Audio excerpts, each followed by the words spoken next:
Yo, it's good. It's Skano. Let me get right to it. A lot of y'all women need to tighten up your game. And a lot of you dudes, you stop ignoring the obvious. I receive a call, and I usually don't take calls from like private callers or numbers I don't recognize. You know how that go.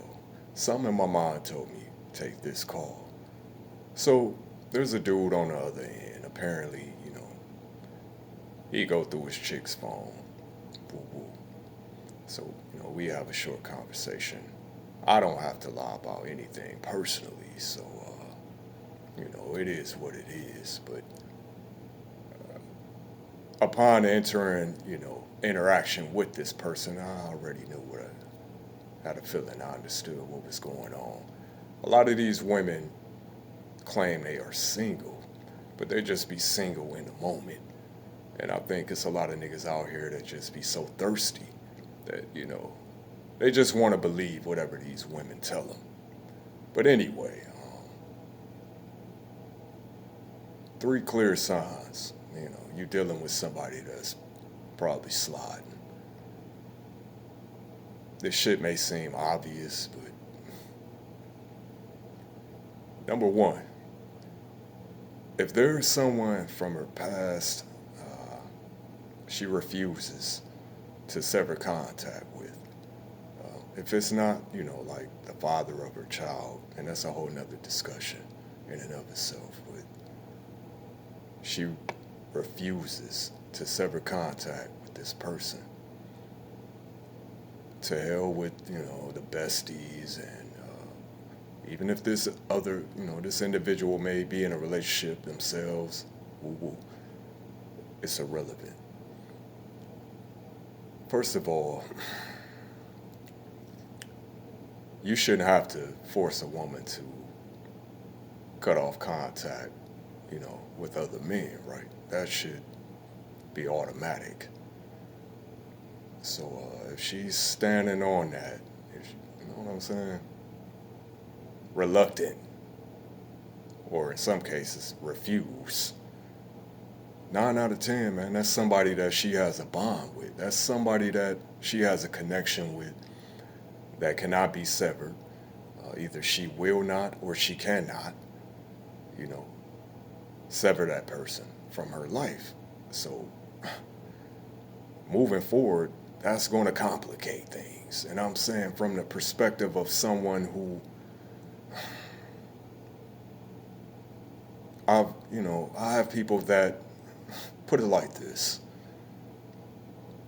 They are in relationships, but I know we still have a connection. We still have a bond. If I press the issue, and cases where I have pressed the issue, you know, I still have access to that person. So if they are maintaining, usually, if they are maintaining contact with somebody from their past, it is what you think it is. Number two kind of merged with number one.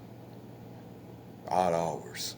Party girls that keep them odd hours. You know. In other words, Tuesdays, Thursdays, she coming home 3, 4 in the morning. Cause she out kicking it. Girls, night out. On a fucking Tuesday though. In some cases, coming home, sun hitting her in the crack of the ass. And, she's been out kicking it. Ain't no amount of kicking it in the world, my nigga. So, more than likely, what she is doing, is what you think it is. She been to Pound Town. And that's why I say it kind of tie into number one, because this be the play. They say they like to kick it, and they will have these, these stand-in, these chicks, because, these chicks, they be working together in some cases. She'll vouch for that, yeah, oh yeah, this her bestie, they go out kick it. Really what she doing, though, is she going to see, like I said, She going to Pound Town.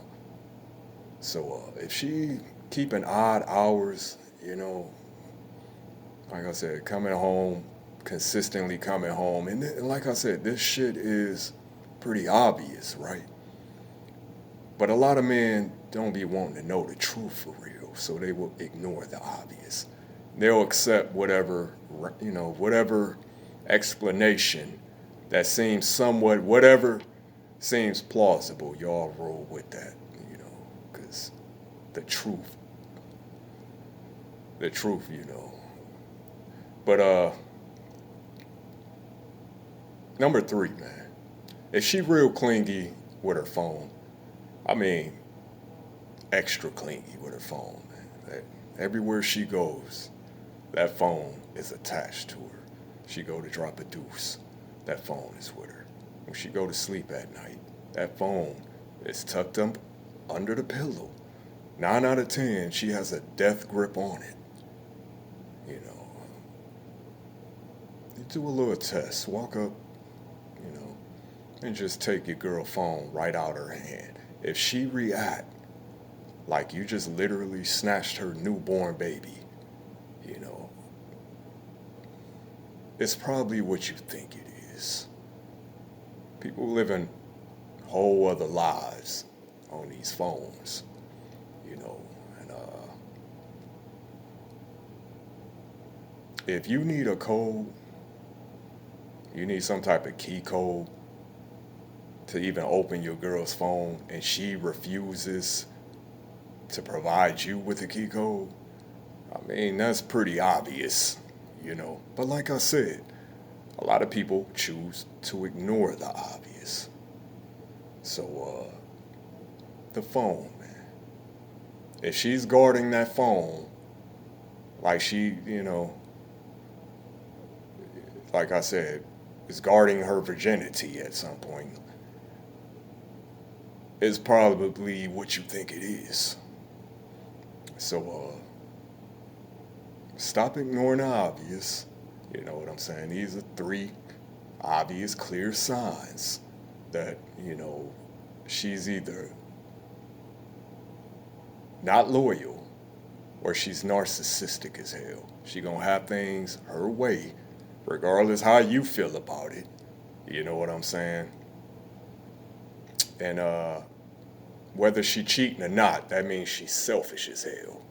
So either way, you know, they go hand in hand as far as I'm concerned. So, like I said, man, and this shit could actually apply to women too. The same rules could apply to women. But stop ignoring the obvious. Because what you want, may not be actually what you need. 216 Scano, you already know.